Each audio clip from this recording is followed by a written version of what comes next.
Hi everybody, I'm Blue Nagoon, and today I'm walking you through how I made my song Hinterlands. I'll talk about the songwriting process, and then I'll go into the DAW and show you some of the parts. So this song came out of a fondness that I have for the hinterlands, for the wilderness, for places that are far away from civilization. You know, back in the olden days, they didn't know what was at the edge of the maps. They would write, "Here there be dragons," and that line is in the song. I've always loved fantasy books and movies and games that take place in or depict the hinterlands. The music video that I made for this song has clips from some of those movies that made a big impression on me as a child, like Lady Hawk and Kroll. The title of the song comes from an expansion for the Dominion card game, Hinterlands, and the line in the chorus, "On the Boundary," is an homage to the Why Can't Tori Read song. So musically, this song is a combination of a whole bunch of things that I like just thrown into a pot, and what ended up coming out is like a late 80s, early 90s sort of pop rock sound. Major inspirations for this song are Belinda Carlisle, like Heaven is a Place on Earth and I Get Weak, bands like Journey or Heart in the 80s. There was a song called I've Got a Lot to Learn About Love, and I'm not sure who did it, but it has that same sort of Journey sound where it's got the synths with the chuggy, almost hair metal guitars. And I've noticed I'm not the only one following this path, which is great. The new Churches album incorporates a lot of guitar into their synth pop, and the new Midnight album does the same. Musically, this song started with the synth melody that you hear in the chorus and the intro.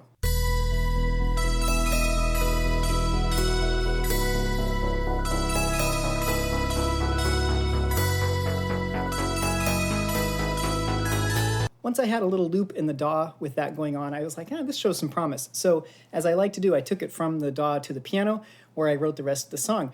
This was one of those magical moments where the song just poured out. It came out in like an hour and a half, and that includes a fairly intricate bridge section that ended up getting cut from the final song because it was just too much. My drums are just combinations of 80s drum machines. I've got a Lynn kick, 909 kick, 707 snare, and a Simmons tom layered with the snare. And then my toms are 707 and Simmons layered.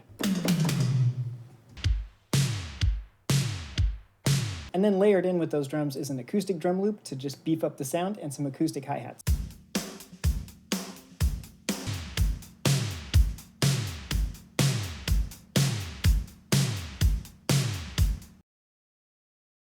I recorded the guitar parts for this song with a Les Paul, and I use Line 6 Helix Native for my amp simulation. They're double-tracked, panned a little bit left and right. The right channel is a Mesa Boogie dual rectifier model with a tube screamer in front of it going into a Zilla cabinet. The left channel is a Line 6 original called the Badonk, and it's based on a triple rectifier with various digital alterations.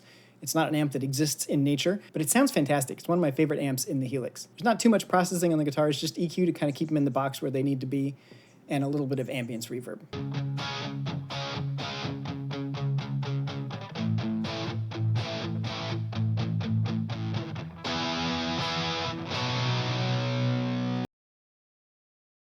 Here are some of the other synth parts in the song. In the verse, there's this little hand-played arpeggio behind the bass and drums and guitar.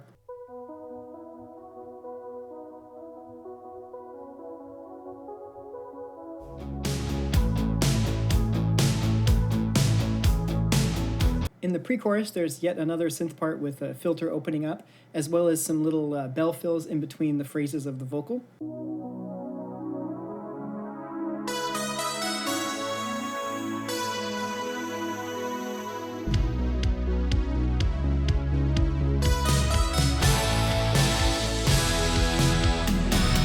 At the end of the pre-chorus and in the chorus, there's a brass pad that's backing up the guitars, basically playing the same chords as the guitar. It just adds some extra frequencies and a little bit of sustain to the sound of those chords.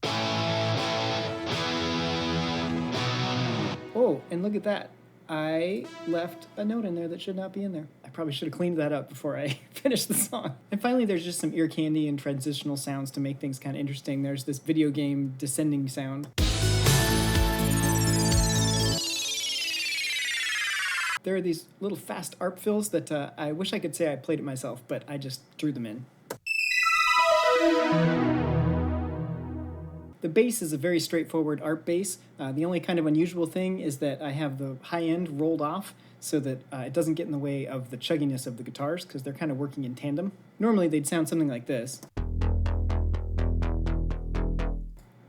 but now they sound like this.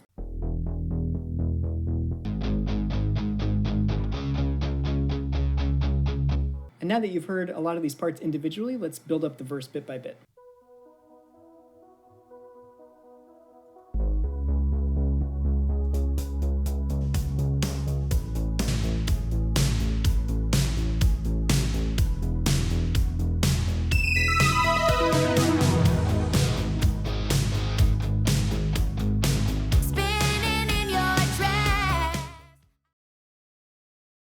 All right, and that's my song. It's made up of a lot of classic elements. I just like the way that they sound when they're all combined. And of course, Celisa Thole did an amazing job on the vocals and really elevated the song. If you're interested in this kind of music, I make music videos for my songs. I make making ofs. I do reviews of vocal retrowave music, so feel free to subscribe to this channel. Also, if you want to hear when my songs come out, follow me on Bandcamp or Spotify or wherever you listen to music. Thanks for watching, everybody. Have a good one.